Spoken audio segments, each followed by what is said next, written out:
여러분 너무나 반갑고 또 이 시간이 의미 있는 시간이 될 줄로 믿습니다. 저는 오늘 심재철 국회 부의장 지지 기자회견에서 심재철 부의장께서 내란죄로 고발한 그 내용에 대하여 다시 한번 상기하고자 하겠습니다. 더불어민주당은 법치 파괴의 본질을 왜곡하지 말라.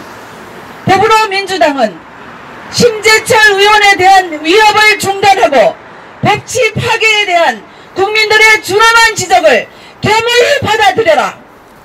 대한민국의 정체성을 수호해야 하는 국회 부의장직을 맡고 있는 심재철 의원은 더 이상 법치 파괴를 지켜볼 수만은 없어서 내란죄로 문재인, 임종석, 서훈, 윤석열을 지적하였다. 더불어민주당은 자유민주주의와 법치주의를 수호하고자 하는 심재철 의원의 애국을 왜곡하며 위협하는 대신에 헌법 제12조가 정한 적법 절차와 형사소송법 제308조의 2가 정한 위법, 수집, 증거, 배제 원칙의 참된 의미를 돌아볼 것을 다시 촉구한다.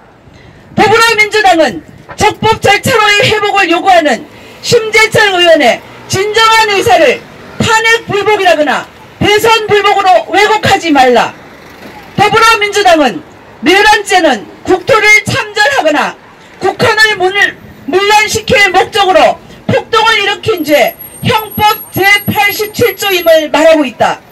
문재인 정부의 지난 6개월 동안의 행적이 내란죄의 혐의에서 자유로울 수 없는 이유는 다음과 같다. 국가 그 자체를 파괴시키는 내란죄는 강도나 살인 같은 치안 범죄와 달라서 단지 형법에서 규정한 형식적인 조문 해석만으로 판단될 수 있는 범죄가 결코 아니다. 각국이 구체적인 범죄 구성 요건은 달리하지만 내란죄는 국가의 내부로부터 국가의 정체성을 위태롭게 하는 범죄로서 집권 세력은 국가의 그 누구보다도 정체성을 위태롭게 할 수 있는 위치에 있는 존재들이다. 내란죄의 핵심인 국가 정체성을 위태롭게 한다 하면 우리 헌법의 핵심 가치인 자유민주주의와 자유시장 경제 질서, 법치주의와 적법 절차를 무시하거나 폄하하여 국민들로 하여금 그 가치의 중요성을 오도하게 하는 것이 대표적이다.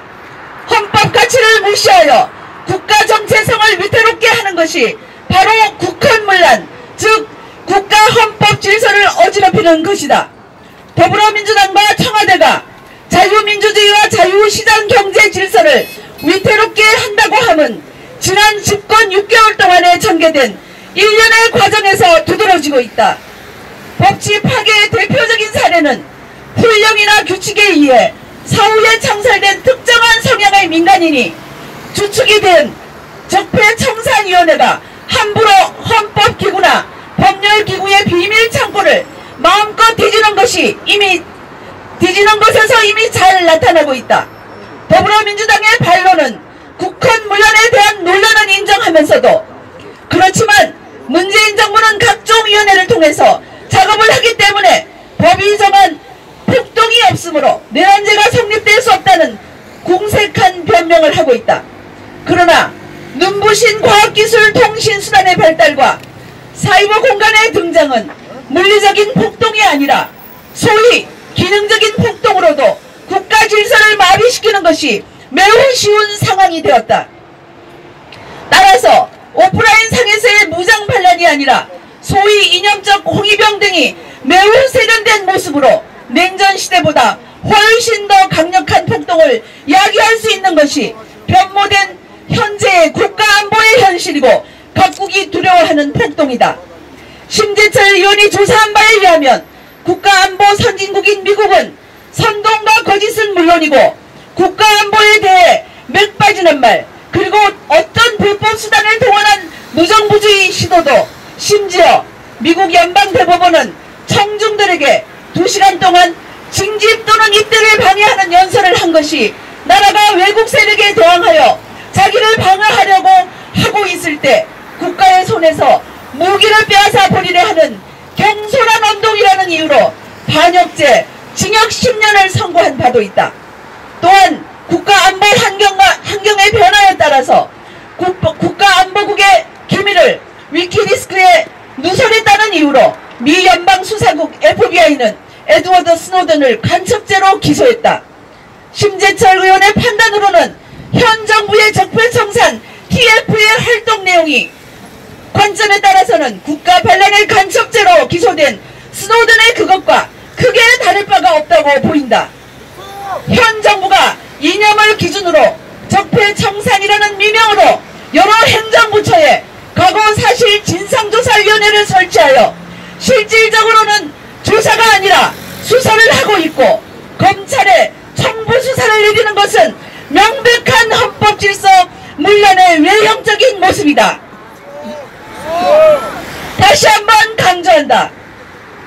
법치국가에서 명백한 불법이 있어서 진상조사가 필요하다면 주권자를 대표하는 국회에서 조사 대상, 시기와 사실, 국가기밀에 접근할 위원들의 자격 요건을 법으로 제정해 정식의 법률기구를 창설하거나 국회가 직접 조사하는 것이 법치주의다. 법치 파괴와 국헌 문란에 대해 공론하에 붙여야 할 것이다. 특정 정당보다는 국가를 먼저 생각해야 하고 국법 질서 수호에 책임 있는 자리인 국회 부의장직에 있는 심재철 의원으로서도 문재인 정부가 대한민국 헌법의 정체성인 자유민주주의와 자유시장 경제 질서를 엄격하게 준수하면서 성공한 정부가 되기를 소망하며 이러한 지적을 하였다. 정부가 실패하면 그 실패는 고스란히 국민과 국가에 돌아가기 때문이다. 더불어민주당이 헌법 정체성 수호를 요구하는 심재철 의원의 진정성을 왜곡하고 사퇴 운운의 정치 공세를 피고 있는데, 심재철 의원은 현 정부가 좋아하는 방식인 공론화위원회와 국민 대토론회를 거쳐서 국민이 진상을 파악하게 하고 국민의 진정한 여론을 확인할 것을 제안하고 있는 바, 그리 되면 국회 부의장직을 기꺼이 사퇴하겠다고도 약속하였다. 아울러 공론화위원회와 국민 대토론회로 민주시민의식에 기초한 건전한 판단이 이루어질 수 있도록 현재까지의 진행에 대한 다음과 같은 모든 정보가 국민들에게 공개되어야 한다. 첫째, 각 부처 과거진상조사위원회 위원회 전력과 전과. 둘째, 과거 사건 진상조사위원회 위원회 추천과 선발 과정. 세 번째, 청와대의 개입 정도를 포함한 적폐청산 리스트의 작성 과정. 네 번째, 적폐청산에 대한 청와대의 모든 회의 자료. 다섯 번째, 적폐청산과 관련된 각 부처 과거사 진상조사위원회의 회의 내용과 회의 자료. 여섯 번째, 적폐청산에 대한 각 부처 행정기구의 협조 정도. 일곱 번째, 적폐청산기구의 운영과 활동에 사용된 예산 액수와 예산의 본래 용도를 밝혀라. 이 엄중한 독해기업의 준전시 상태에서 더불어민주당과 문재인 정부는 순국선열을 포함한 우리의 선조들이 피땀 흘려 이룩한 자유 대한민국의 가치를 실질적으로 파괴하고 있는지, 파괴하고 있지는 않는지 겸허히 반성하면서 과거로가 아니라 미래로 전진해 나아갈 것을 다시 한번 촉구한다. 부의장 심재철을 대변하여 다시 읽어보았습니다. 감사합니다.